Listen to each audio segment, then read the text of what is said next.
When you hear the name Ford, what comes to mind? For most of us, it's the roar of a Mustang engine, the iconic blue oval emblem, the very idea of the American open road. It's a name synonymous with industrial might, a dynasty built on steel, sweat, and a revolutionary vision that put the world on wheels. We see the gleaming cars, the sprawling estates, the seemingly unbreakable line of succession. But what if I told you the real story of the Ford family is not one of seamless triumph? What if it's a saga of fathers and sons locked in tragic conflict, of a legacy nearly squandered, of an empire that has come dangerously close to collapsing, not from outside competition, but from the deep, complex, and often painful cracks within its own foundation? Today we're pulling back the curtain on one of America's most legendary families. We're going beyond the assembly line and into the boardrooms, the private mansions, and the personal heartbreaks. This is the story of how a farm boy's dream became a global empire and how that empire was nearly torn apart by the very bloodline that built it. This is Ford, a dynasty forged and fractured. To understand the immense weight that would one day rest on the shoulders of the Ford heirs, we have to transport ourselves back in time. Imagine the world into which Henry Ford was born in 1863 on a simple farm in Dearborn, Michigan. America was a nation stitched together by railroads and horse-drawn carriages, a place where the rhythm of life was still dictated by the rising sun and the slow, steady plod of an animal. The air in the cities was thick with the smoke of the Industrial Revolution, carrying the scent of coal and hot metal, the smell of progress. It was a time of boundless, almost brutal optimism. It was an era that worshipped the self-made man, the tinkerer in the garage, who could, with a spark of genius and relentless grit, reshape society itself. Henry Ford was the quintessential product of this age. He wasn't an educated man in the classical sense. His university was the workshop. His professors were the gears and pistons he so loved. His father, William, had high hopes that Henry would take over the family farm, a respectable, solid future. But Henry hated farming. He saw it as a life of punishing, repetitive toil, a prison of mud and muscle. From a young age, he was utterly captivated by the inner workings of machines, famously taking apart and reassembling a watch his father gave him, just to understand how the tiny parts moved in concert. This wasn't just a hobby, it was an obsession, a deep-seated need to find a better, more efficient way to do things, a mechanical solution to human labor. His early years were a series of experiments and false starts. He left the farm as a teenager to become an apprentice machinist in Detroit, learning the trade from the ground up. He eventually landed a job at the Edison Illuminating Company, where his natural talent saw him rise to chief engineer. It was a good, stable job, and it put him in the orbit of his hero, Thomas Edison, who once gave him a crucial piece of encouragement. After Henry nervously explained his idea for a gasoline engine, Edison reportedly slammed his fist on the table and exclaimed, "Young man, that's the thing. You have it." That blessing was all the validation Henry needed. But his mind was never truly on the city's power grid. In the dead of night, in a small brick shed behind his Detroit home on Bagley Avenue, he was building something that his neighbors and even his own father thought was a fool's errand, a horseless carriage. In 1896, after years of tinkering, he brought the quadricycle to life. It was a crude machine, 4 bicycle wheels, a tiller for steering, and a simple 2-cylinder engine. But it worked. When he wheeled it out of his shed for its first test drive, he famously realized the doorway was too small and had to take an axe to the brick wall. It was a perfect metaphor for his entire life. If an obstacle stood in the way of his vision, he would simply smash through it. That first ride through the streets of Detroit was a spectacle. The machine clattered and popped, terrifying horses and fascinating onlookers, a noisy, sputtering herald of a new age. He eventually sold that first car for $200, not to cash out, but to immediately pour the money into building a second, better vehicle. He was already thinking about the next model, the next improvement. But building one car wasn't the goal. Dozens of other inventors were doing the same. Henry's true genius, the vision that set him apart, was not just invention, but production on a scale nobody had ever dared to imagine. His path to getting there, however, was littered with failures. His first venture, the Detroit Automobile Company, collapsed because his financial backers wanted to rush cars to market, while Henry, the perfectionist, insisted on endlessly refining his designs. His second attempt, the Henry Ford Company, ended in an even more dramatic fashion. Frustrated once again with investors pushing him to build cars for the wealthy, he walked away. The investors, left with a factory and machinery, brought in an expert named Henry Leland to assess the assets for sale. But Leland saw the potential and convinced them to carry on. They renamed the company after Detroit's founder, Antoine de la Mothe Cadillac. In one of history's greatest ironies, the remnants of Henry Ford's second failure became his greatest future rival. These failures left Henry with a bruised reputation, but a valuable lesson. To achieve his dream, he needed absolute control. To win back the trust of investors, he knew he needed a grand gesture. He and his team built two monstrous, stripped-down racing machines, the 999 and the Arrow. They were terrifying.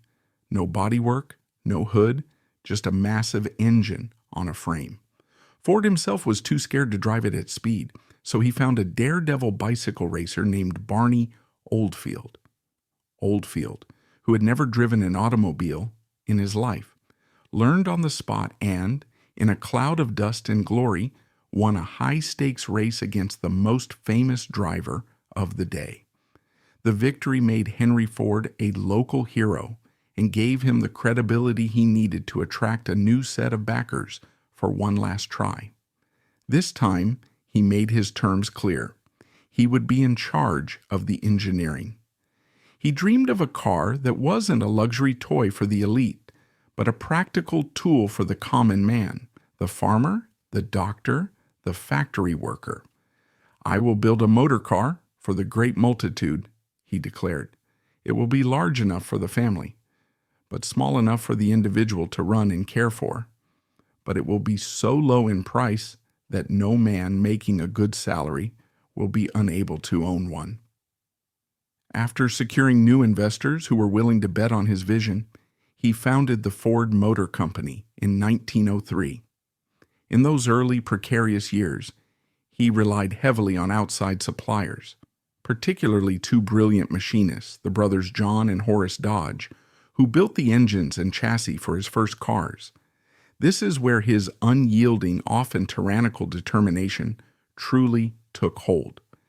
His vision culminated in 1908 with the launch of the Model T.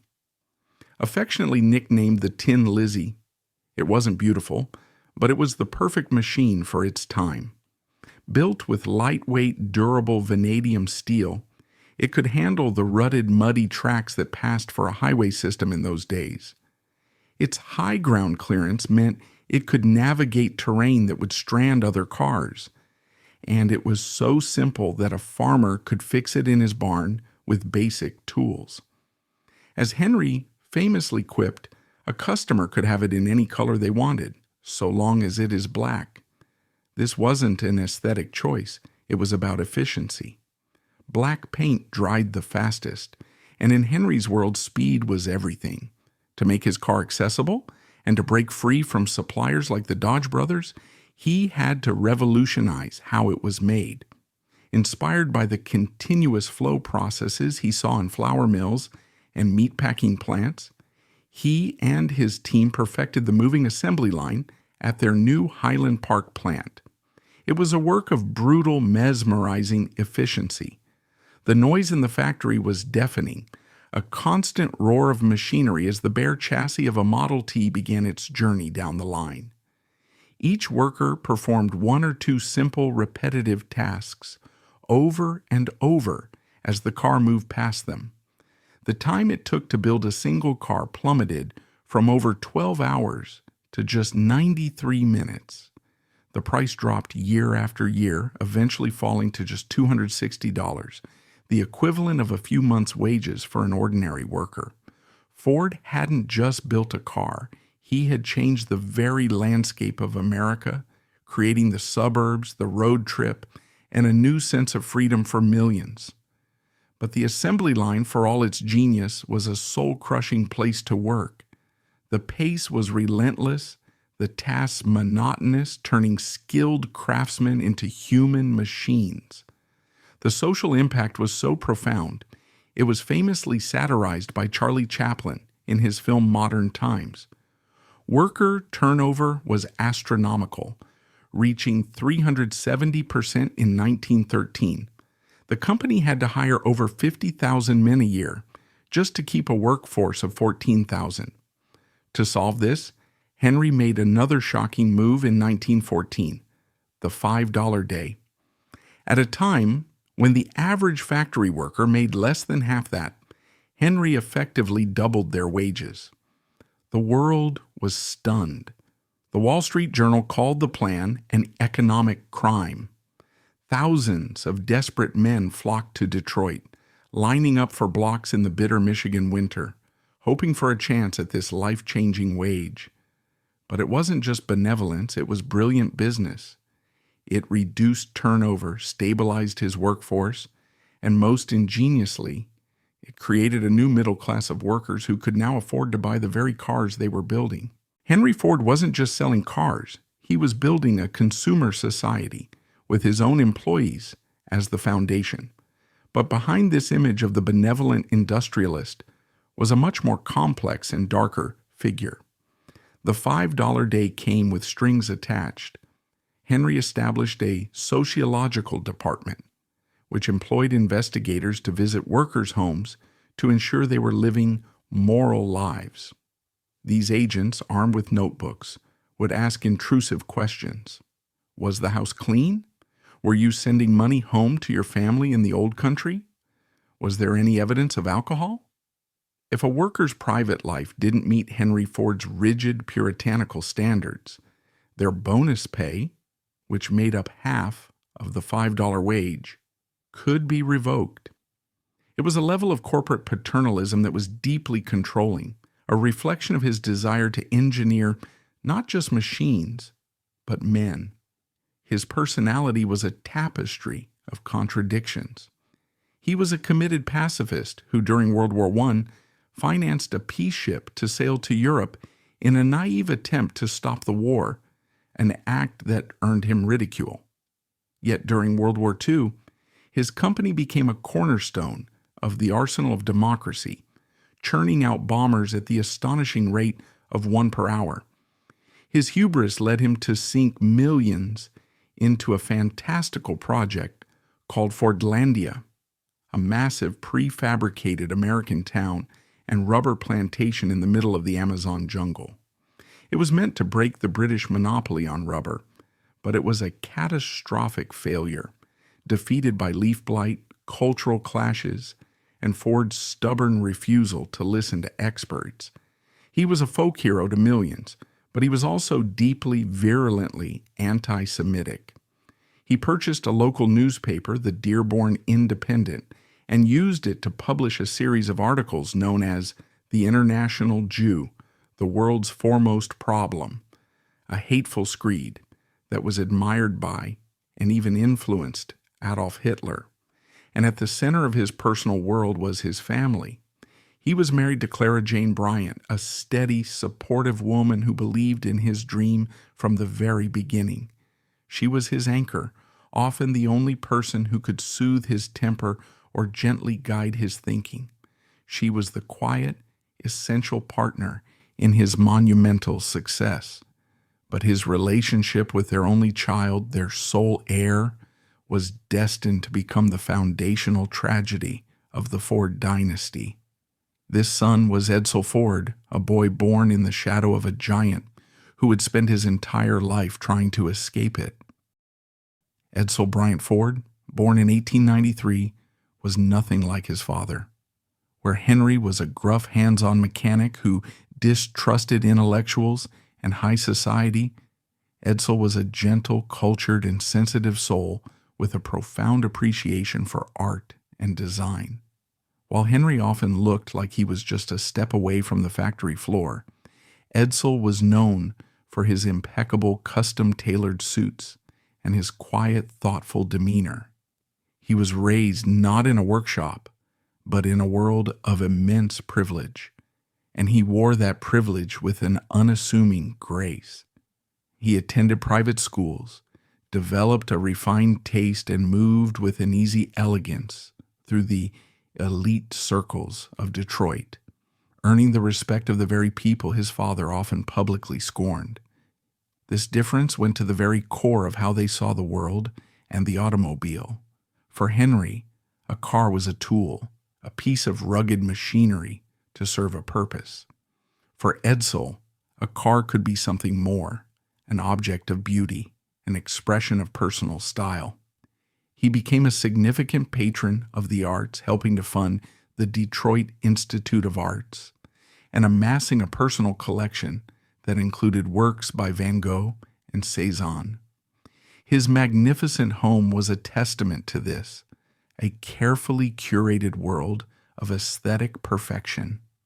From the outset, the temperamental gulf between the pragmatic, iron-willed father and the artistic, thoughtful son was vast.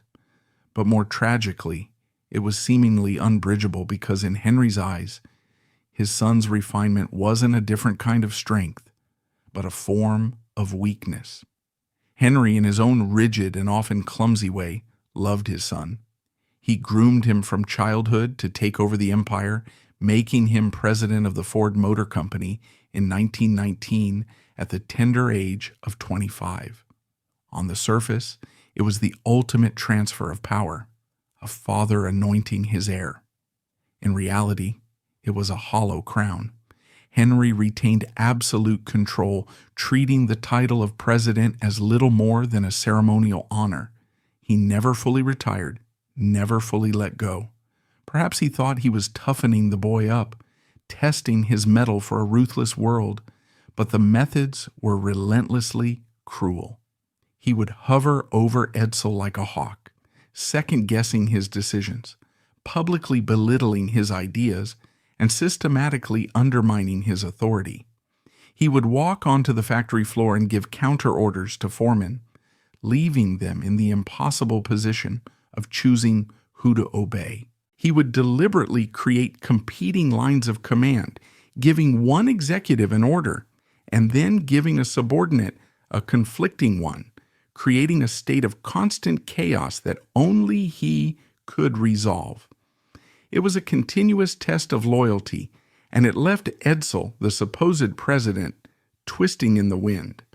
The core of their conflict was a fundamental disagreement about the future of the automobile, a clash between the mind of an engineer and the eye of a marketer. For Henry, the Model T wasn't just a car, it was a quasi-religious icon, the perfect expression of his philosophy of simple, durable, mass-produced utility. He was a man who famously said, "History is more or less bunk," and he applied that same thinking to his own product. What had worked in the past should work forever. To change the Model T was, in his mind, a betrayal. But Edsel, with a keen and anxious eye, saw the world changing. He saw that competitors like General Motors, under the leadership of the brilliant Alfred P. Sloan, were seducing customers with something new: choice, style, and comfort. GM's strategy was revolutionary. They offered a ladder of brands, from the affordable Chevrolet to the luxurious Cadillac, creating a car for every person purpose. More importantly, they pioneered the annual model change, introducing new colors and features each year to make last year's car feel obsolete. This was the birth of modern consumer desire, and Edsel knew Ford had to adapt. For years, he presented his father with sales charts showing the Model T's declining market share, but Henry would brush the data aside. The old man was trapped by his own success, while his son was trying desperately to save the company from it. Edsel fought for the long overdue replacement for the Model T, the Model A, and it was his influence that ensured it came in a variety of colors and body styles. His greatest triumphs, however, came from the Lincoln Motor Company, which Ford acquired in 1922. Henry saw it as little more than another factory, but Edsel saw it as a canvas. He personally transformed it into America's premier luxury car brand. The elegant Lincoln Zephyr and the timeless Lincoln Continental were direct results of Edsel's personal passion. In fact, the Continental was born when Edsel commissioned a custom, European-inspired convertible for his own vacation. It was so breathtakingly beautiful that when he drove it around Palm Beach, he was swarmed by wealthy friends placing orders on the spot. It was undeniable proof of his vision, but at every turn, his father resisted. Henry saw Edsel's focus on style as frivolous and weak, a distraction from pure engineering. He would often countermand Edsel's orders directly, and his disapproval could be terrifying. There's a famous and heartbreaking story of Edsel approving a new, more modern design for a car body. When Henry saw the prototype, he flew into a rage. In front of the engineers and designers who had worked on the project for months, he reportedly took an axe and personally hacked the clay model to pieces, a brutal and public repudiation of his son's vision. The message was clear. There was only one vision that mattered. To make matters worse, Henry surrounded Edsel with his own loyal and often thuggish lieutenants. The most notorious of these was Harry Bennett, the head of Ford's service department. A former Navy boxer, Bennett was Henry's enforcer. His department was a brutal internal security force of spies, ex-convicts, and thugs whose job was to crush any attempts at unionization through intimidation and violence. Bennett became Henry's right-hand man, and he seemed to delight in tormenting the gentle Edsel. He would spy on him, spread rumors, and act as a constant wedge between father and son, ensuring that Henry always heard a version of events that portrayed Edsel as incompetent or disloyal. Edsel, the company president, was powerless to fire the man who was essentially his corporate jailer. Imagine the psychological toll of this existence. Edsel was one of the richest men in America, the president of one of the world's largest corporations, yet he was utterly trapped in a gilded cage. He was a man of quiet dignity, forced to endure constant public humiliation at the hands of his own father. His wife, Eleanor Lothian Clay, a niece of the founder of the Hudson's department store, was his source of great strength and his fiercest defender. She despised Harry Bennett and made no secret of her disdain for her father-in-law's cruelty. She created a sanctuary for Edsel and their 4 children, Henry II Benson, Josephine, and William Clay, at their magnificent Gawkler Point estate, the home filled with the fine art Edsel so loved, was a testament to his refined tastes, a world of peace and beauty that stood in stark contrast to the grit and conflict of the factory. But the stress was unrelenting and inescapable. Edsel developed stomach ulcers, a physical manifestation of his internal turmoil, which then gave way to a diagnosis of stomach cancer in the early 1940s. Even then, the torment didn't stop. Henry Ford, a man who distrusted the entire medical establishment, insisted his son forego conventional surgery.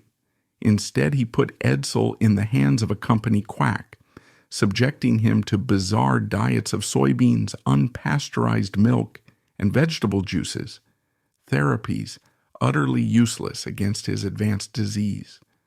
One can only imagine the agony of EDSEL's wife, Eleanor, watching her husband waste away, caught between his ingrained, dutiful respect for his father and the modern medical science that might have saved him.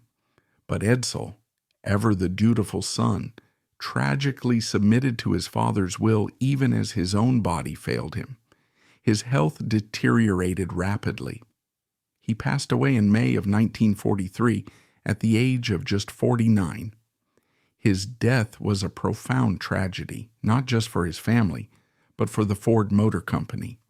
On the day of the funeral, the old man, lost in his grief and confusion, reportedly turned to an associate and asked who he thought should run the company now, a chilling admission that he had never truly appreciated the son who was meant to be his successor.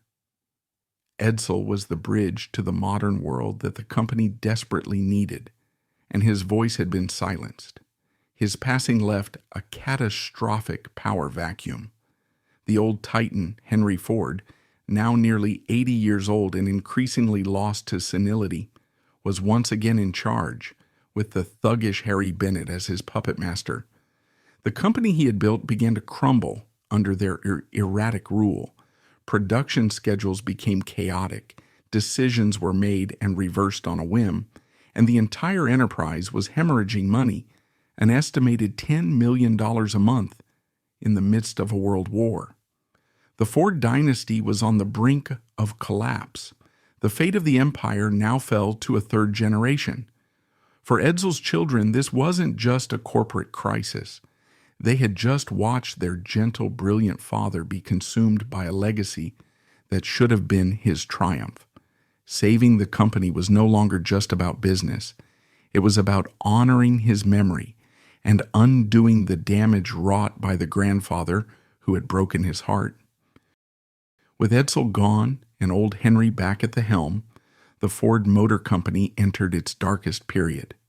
The brilliant mind that had revolutionized industry was now failing, lost in a fog of paranoia and forgetfulness.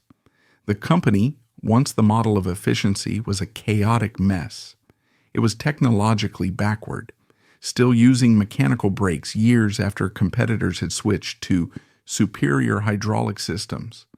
Old Henry was being manipulated by the thuggish Harry Bennett, who was effectively running the company into the ground with an iron fist.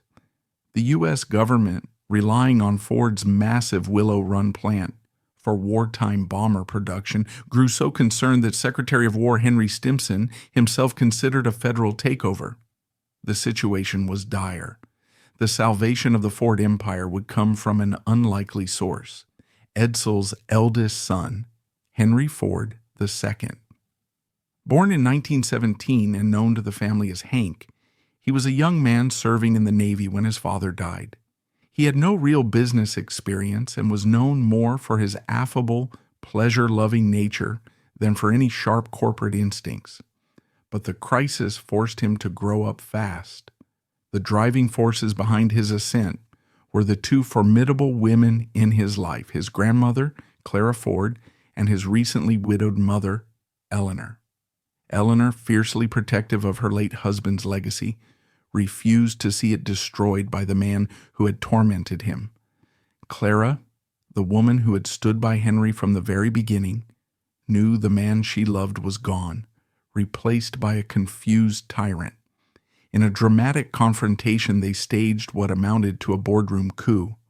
Clara threatened to sell her massive block of stock, which would have broken the family's control, unless her aging, incompetent husband stepped down and gave their 28-year-old grandson full control. In September 1945, a defeated Henry Ford officially ceded the presidency to Henry Ford II. The young man who took the reins was a world away from his gentle father and his autocratic grandfather. Henry Ford II, or Hank the Deuce as he would come to be known, was pragmatic, decisive, and possessed a streak of ruthlessness that the company desperately needed. His first and most symbolic act was to fire Harry Bennett. It was a dramatic confrontation in Bennett's underground office. Bennett, who had lorded over the company for years, allegedly pulled a pistol on the young Ford. Unflinching, Henry II simply said, "You can't shoot me, Harry." The ballistics would be on the front page of every newspaper in America. He then had Bennett escorted from the premises. In the days that followed, Hank the Deuce ordered the labyrinth of secret tunnels and spy holes that Bennett had built throughout the company headquarters to be sealed with cement, a powerful physical declaration that the reign of terror was over. Hank the Deuce knew he was in over his head.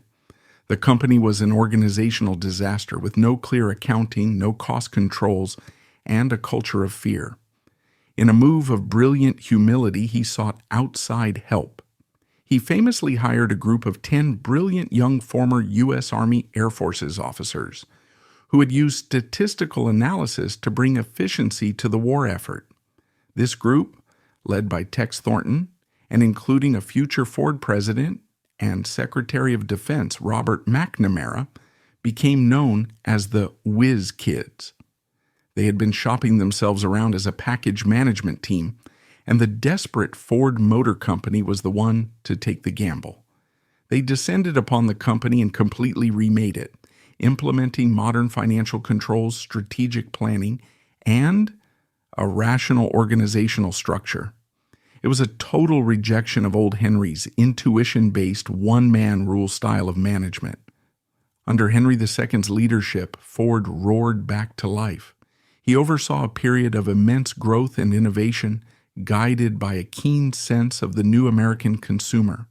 He greenlit iconic cars like the sporty two-seater Thunderbird in 1955, a direct answer to the European sports cars GIs had fallen in love with overseas. It ingeniously created a whole new category, the personal luxury car. This was followed most famously by the Ford Mustang in 1964. Spearheaded by a brilliant executive named Lee Iacocca, the Mustang was a masterstroke. By building its stylish, sporty body on the inexpensive chassis of the humble Ford Falcon, the company could sell it at a price the booming generation of young baby boomers could afford. It was a cultural phenomenon and one of the most successful product launches in automotive history. But his reign wasn't without colossal failures. In 1958, the company launched the EDSEL, a new line of cars ironically named in honor of his father. After a massive marketing blitz that created impossible expectations, the car was a spectacular flop. The public rejected its bizarre styling, especially its strange vertical horse-collar grille and its high price. The EDSEL became a textbook case of business failure, costing the company hundreds of millions. It was a humbling public lesson for Henry II, but one that likely made the later gut-driven success of the Mustang even sweeter. Henry II was a larger-than-life figure who dominated the company for over 3 decades, embodying a new kind of corporate royalty. He was a global celebrity who socialized with presidents and royalty, all while ruling Ford with an iron will. His personal life was fodder for the tabloids, with 3 high-profile marriages and a reputation for extravagance, epitomized by his use of the company's fleet of aircraft to jet between his homes in Michigan, England, and Florida. He saw himself as more than just a CEO. He was the patriarch of Detroit itself, single-handedly pushing for the construction of the massive Renaissance Center in the 1970s to revitalize his struggling city. His leadership style was absolute. He was the king, and his word was law. This was never more apparent than in his legendary feud with Enzo Ferrari, which began after a deal for Ford to buy the Italian sports car maker fell through. A scorned Henry II famously commanded his engineers to go to Le Mans and beat his ass, a personal vendetta that resulted in Ford's stunning victories from 1966 to 1969. Later, that same autocratic style led to his legendary clash with Lee Iacocca. It wasn't just a personality conflict. Iacocca's fame had grown so immense that he was beginning to overshadow the brand itself. For Henry II, whose motto was, "My name is on the building," this was an unforgivable transgression. In 1978, he unceremoniously fired his star executive, delivering the cold, now famous line, "Sometimes you just don't like somebody." While Henry II was the public face of the third generation, his siblings carved out their own, quieter legacies.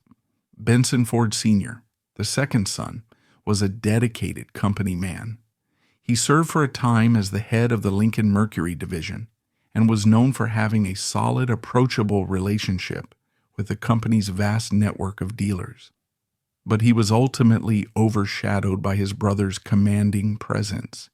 He was a more private man, and living under a figure as dominant as Hank the Deuce took a personal toll, representing the difficult path of being a prince who would never be king. The only daughter, Josephine Dodie Ford, inherited her father EDSEL's grace and love for the arts. She became a prominent philanthropist and a powerful force in Detroit's cultural scene, not just by writing checks, but by actively serving on the boards of museums and charities. She gave the Ford name a cultural prestige and a social conscience, creating her own sphere of influence completely separate from the corporate world her brothers inhabited.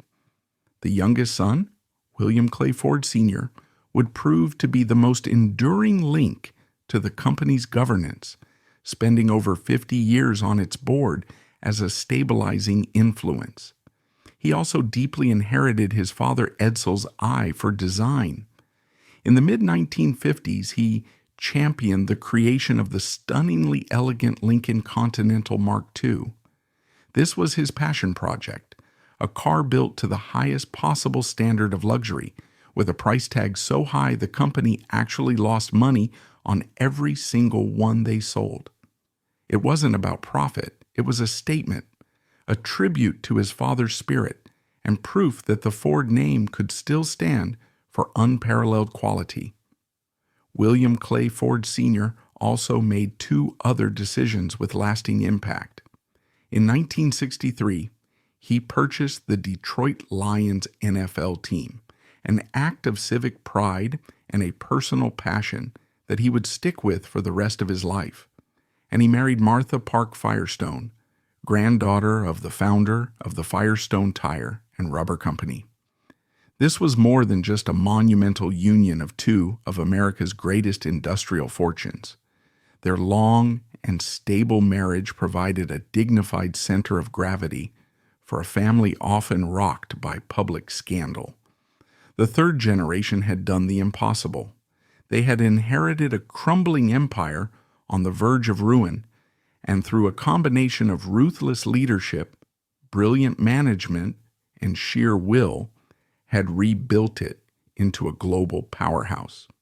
They hadn't just saved the company, they had transformed the Ford name itself from the legacy of a singular, eccentric founder into a modern, complex, and often turbulent corporate dynasty. But the question remained, could the fourth generation sustain it in a world that was becoming infinitely more complex? As the 20th century drew to a close, the automotive world was changing dramatically. The oil crises of the 1970s had been a brutal wake-up call. The rise of powerful Japanese and German competitors, companies that had mastered revolutionary production methods like just-in-time manufacturing, was no longer a threat on the horizon. It was a full-blown assault on Detroit's dominance. These new challenges, along with growing environmental concerns, were things Henry Ford II's generation had only begun to grapple with.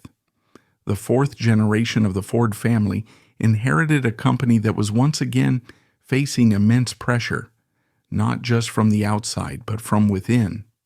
After decades of strongman rule, the company was a collection of siloed, often warring, international fiefdoms.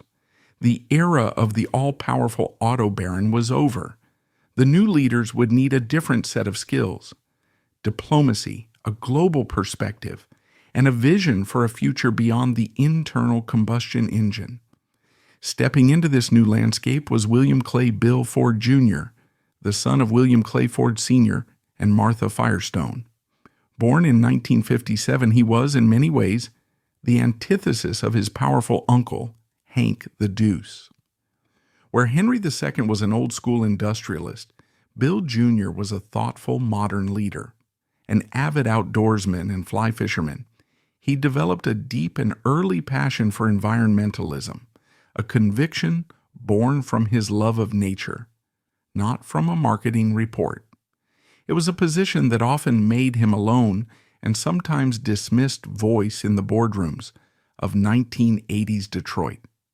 He was the first Ford family member to truly work his way up through the company's ranks, taking on 17 different jobs in manufacturing, sales, and finance to learn the business from the inside out, bringing a new humility to the family name. He became chairman of the board in 1999 and later took on the role of CEO from 2001 to 2006. His tenure was a true trial by fire.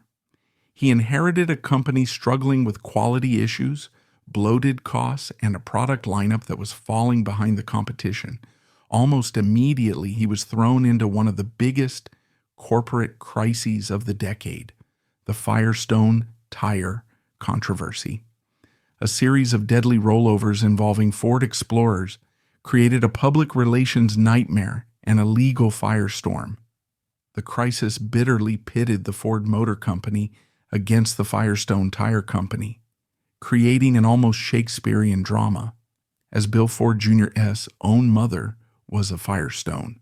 He had to personally testify before a tense U.S. Congress, calmly defending his family's company while navigating a public feud with his mother's.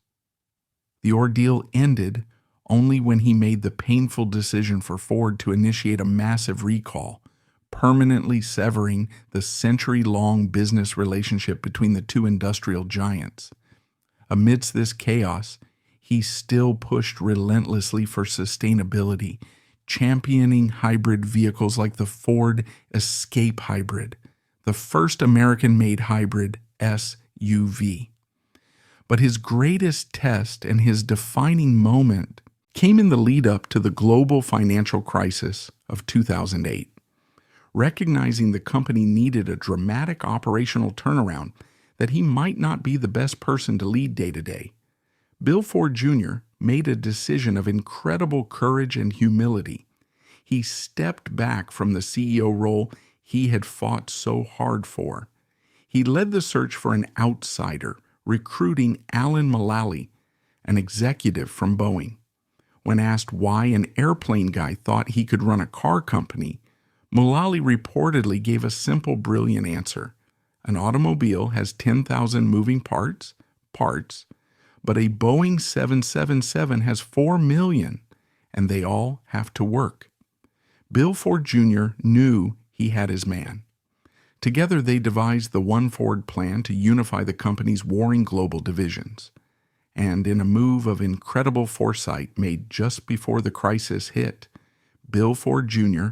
led the board to mortgage nearly all of the company's assets, including factories, intellectual property, and even the iconic blue oval logo itself, to secure a massive $23.6 billion line of credit. It was a colossal gamble. If the company failed, the Ford family would lose everything, including their name.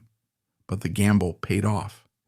As the financial world collapsed in 2008 and competitors General Motors and Chrysler went bankrupt and accepted massive government bailouts to survive, Ford was able to fund its own recovery. That private loan allowed Ford to weather the storm without taking taxpayer money. For the company's employees, it was a profound source of pride, a moment that unified the workforce and burnished the company's reputation for self-reliance. Bill Ford Jr. had not only saved the company, but he had done it in a way that honored the spirit of his great-grandfather, proving that a Ford could still lead Ford, but with a new, more collaborative and forward-thinking style. While Bill Jr. was the most prominent member of his generation, his cousins also continued the family's involvement, each carving out a distinct and vital role. Edsel B. Ford II, son of Henry II, served for decades on the company's board of directors.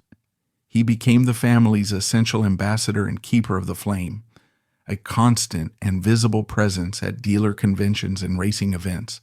He was the vital personal link to the vast network of Ford dealers who are the public face of the company, ensuring the human connection in an increasingly corporate world.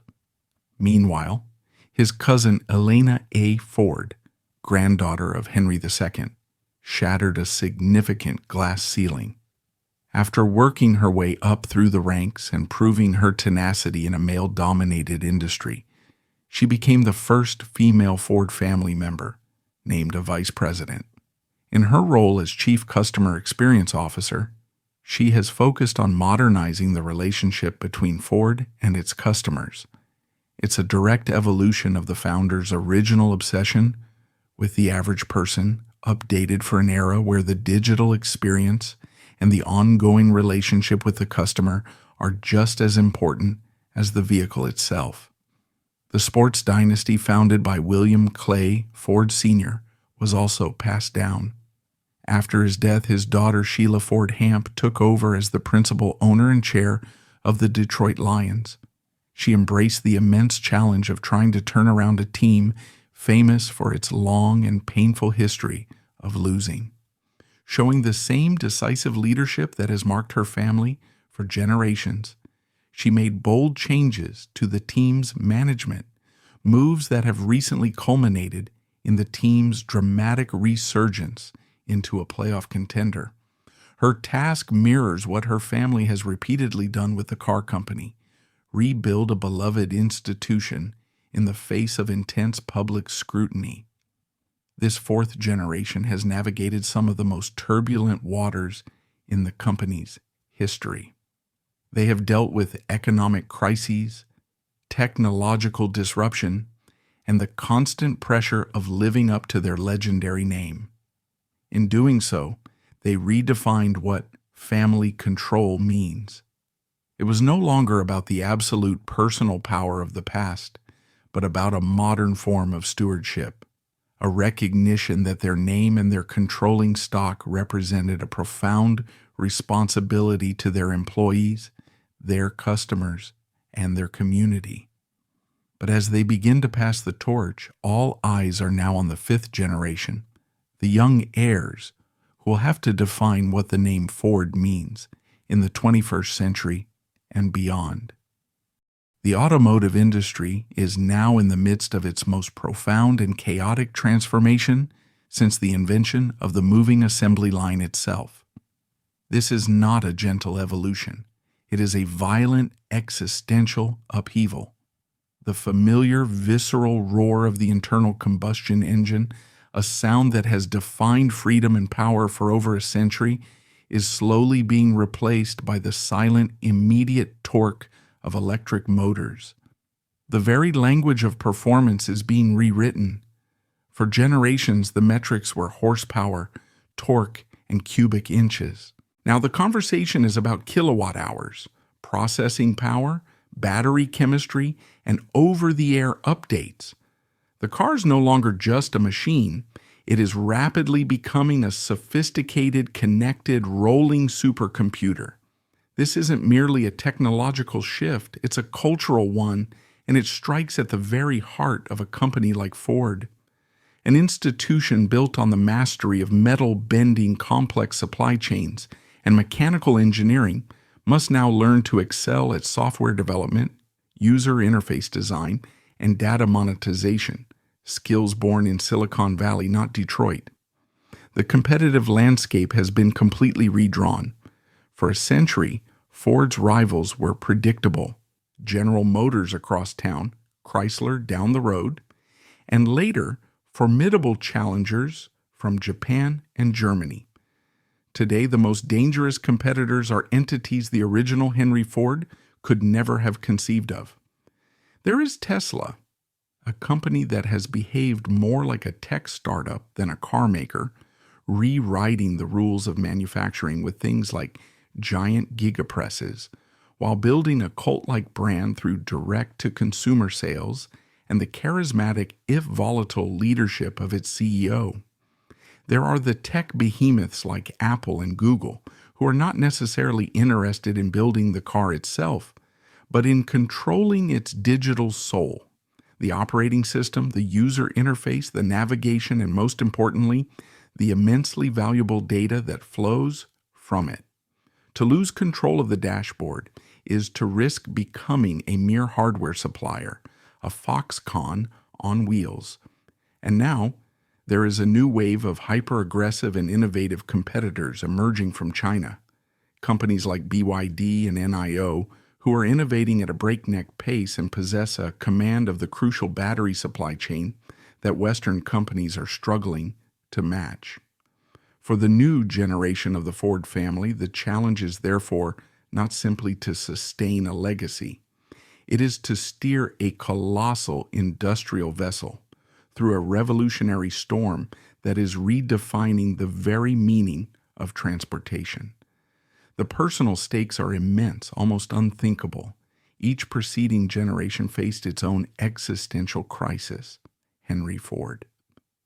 Two had to rescue the company from his grandfather's senility and the brink of collapse after World War II. William Clay Ford Jr. had to navigate the company through the global financial crisis without a government bailout. The crisis facing this fifth generation is arguably even more profound. It is not a crisis of management or finance, but one of identity and relevance. They carry the immense weight of knowing that their decisions, the bets they place, the technologies they choose, the culture they build, will determine whether the dynasty their great-great-grandfather built will thrive in its second century or become a beautifully engineered but ultimately obsolete relic of the first. And they are stepping up. Two figures in particular represent the future of the family's involvement, a new partnership at the heart of the old dynasty, Alexandra Ford English and Henry Ford III. They are not a monolith. They represent two essential and complementary sides of the family's legacy, a strategic fusion of its past and its future. Henry Ford III, the great-great-grandson of the founder, embodies continuity, a direct, powerful link to the name and the history that built the company. His cousin, Alexandra Ford English, daughter of the modernizing Bill Ford Jr., represents change, a fresh outsider's perspective purpose-built for the challenges of this new era. Their joint presence on the board of directors is the family's declaration of how it intends to survive, by embracing its history but not being imprisoned by it. Alexandra Ford. English's career path is perhaps the clearest indicator of the profound shift in the company's thinking. The daughter of Bill Ford Jr., she represents a fresh worldly perspective that could only be cultivated by deliberately stepping outside the imposing shadow of the family business. She didn't just walk into a top job. She actively built a career in a completely different world, working in the fast-paced, trend-driven universe of high-end retail for the iconic fashion brand Tory Burch, and later as a consultant. This experience was not a detour. It was a strategic education. In the world of fashion and luxury goods, she learned firsthand about the intricacies of modern branding and the mind of a new generation of consumers. She came to understand that today people, especially younger buyers, don't just purchase a product. They buy into a brand's story, its values, and the entire ecosystem of experience that surrounds it. This understanding is invaluable as Ford makes the difficult transition from simply selling cars to selling what the industry now calls mobility experiences. What does that really mean? It means recognizing that the relationship with a customer no longer ends when they drive off the lot. It means developing subscription-based services for features like Ford's advanced hands-free driving technology, Blue Cruise. It means creating seamless, intuitive app connectivity that allows an owner to precondition their car's cabin, monitor its charging status, or schedule service from their phone. It means viewing the vehicle as a platform that can be continuously updated and improved through over-the-air software updates, much like a smartphone. This is the world Alexandra Ford English comes from, a world of ongoing customer relationships and brand ecosystems. Her expertise is not in carburetors and camshafts, but in the customer journey and the digital touch points that now define a modern brand. Inside the company, she is focused squarely on the future, working in strategic areas like autonomous vehicles and digital connectivity. Known for her poised, articulate, and data-driven approach, her leadership style is a world away from the gut instinct, top-down rule of past generations like her great-uncle, Hank the Deuce. Her 2021 election to Ford's board of directors was a landmark moment. As the first of the fifth generation to take a seat at that powerful table, her appointment was a powerful symbol that the company's future would be more tech-focused, more consumer-savvy, and would have a forward-thinking woman at the very heart of its strategic decision-making. She is, in essence, the embodiment of the company's bid to understand a new kind of customer and to build a new kind of company to serve them. Her cousin, Henry Ford III, the son of EDSEL B. Ford II, carries the weight and the power of the most famous name in the industry. The name is both a tremendous asset and a profound burden. It opens every door, but it also means that every move he makes is scrutinized, and he must constantly prove that he is there on merit, not just lineage. But he is charting his own path, one that is both deeply traditional and uniquely modern. Like family members before him, he has worked his way up through various roles in the company. This is not just a formality, it is a critical education. He has spent time in the marketing department, understanding how the company communicates with the world. Crucially, he has also worked in labor relations and spent time on the factory floor. This experience is more important now than ever. The transition to electric vehicles, which have fewer moving parts and require entirely different manufacturing skills, poses a significant threat to the traditional jobs of the company's unionized workforce. Having a Ford on the management side who has walked the factory floor and understands the culture and concerns of the UAW provides a level of credibility and trust that is hard to earn in a corner office. It connects him to the very lifeblood of the company, the men and women who build the cars. Known for a thoughtful and more low-key style than his larger-than-life ancestors, he now works in investor relations. This role places him at the nexus of the company's past and its future. It is a position loaded with historical irony. His famous great-great-grandfather famously distrusted and disdained Wall Street bankers, viewing them as parasitic financiers who didn't actually build anything. But in the 21st century, Henry Ford III must actively engage and persuade them. He has to sell a story of radical transformation, convincing a new generation of skeptical investors, who are often more enamored with tech startups, to bet that a 120-year-old industrial giant can win the future of batteries and software.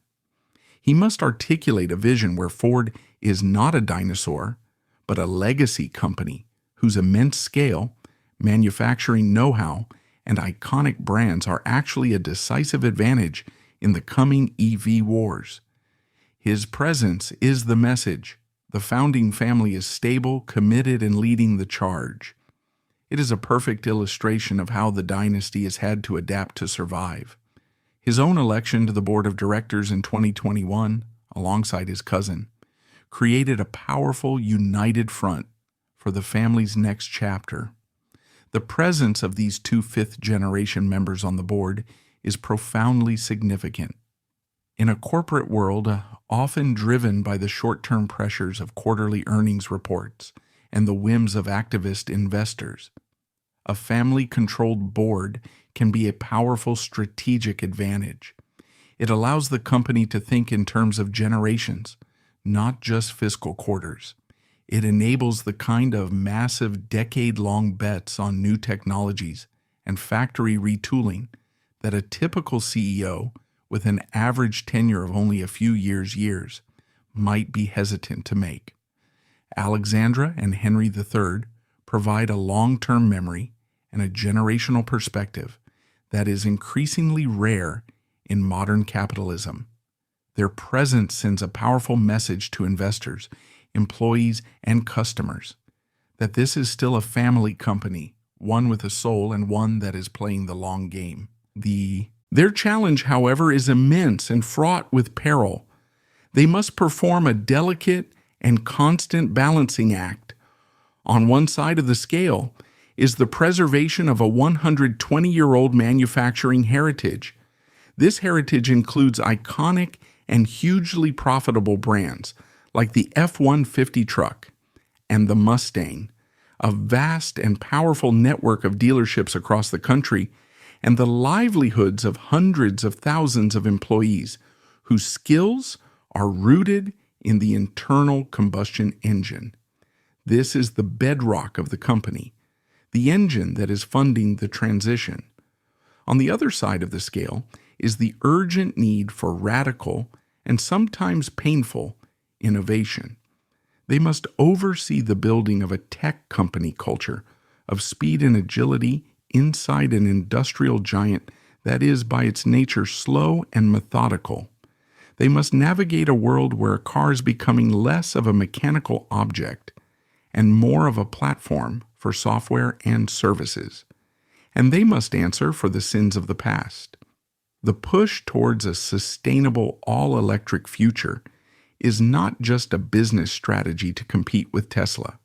It is a moral imperative, a form of corporate atonement for the automobile's environmental legacy, and a bid to earn a social license to operate in a climate-conscious world. They are not just managing a balance sheet. They are the custodians of their family's complex identity.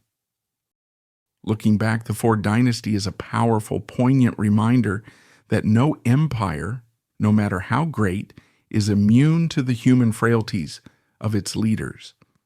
The story is not a simple line of progress, but a dramatic cycle of creation, conflict, near destruction, and rebirth. Henry Ford was a genius who gave us the modern industrial world, but he was also a man blinded by his own prejudices and an autocratic stubbornness that nearly crippled his own creation. His treatment of his son EDSEL is a heartbreaking cautionary tale about the destructive power of a father's ego. EDSEL Ford was the visionary the company needed, a man of grace and foresight, whose potential was tragically stifled. His life serves as a somber what-if at the very heart of the Ford saga.